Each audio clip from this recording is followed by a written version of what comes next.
Vous avez peut-être envie de voir Gérard Depardieu avec un chapeau et un costume bavarois très sud de l'Allemagne. On est en 1970 et l'acteur vient d'achever une longue tournée de théâtre. On lui propose à la télévision son premier rôle principal dans une série, Rendez-vous à Badenberg.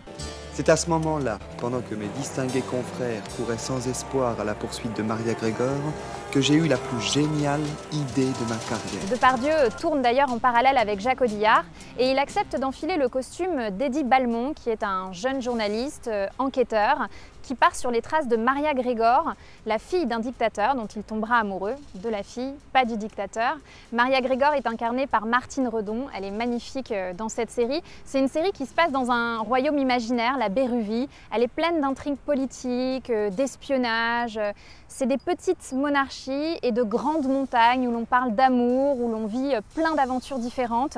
En fait, on peut sourire en la regardant avec nos yeux d'aujourd'hui, mais déjà, il y a Depardieu, on adore sa voix, il y a une voix off très présente et puis on suit son enquête puisque Maria Gregor disparaît, mais elle est remplacée par une autre jeune femme qui est une sorte de couturière, Corinne, qui est propulsée comme ça dans ce monde de princesses.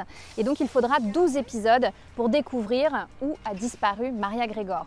Sachez également que pour cette série, c'est un tournant à l'ORTF parce que Jacques Chaban-Delmas lance un peu la libéralisation des programmes à la télévision et les fictions sont plus légères, on veut sortir de France. Bon, c'est un peu marrant parce qu'on sort de France dans la fiction, mais dans le réel, les décors sont dans les Yvelines, notamment pour le château. Et j'ai beaucoup aimé Martine Redon, que vous pouvez retrouver dans une autre série Madeleine, Les Compagnons de bal.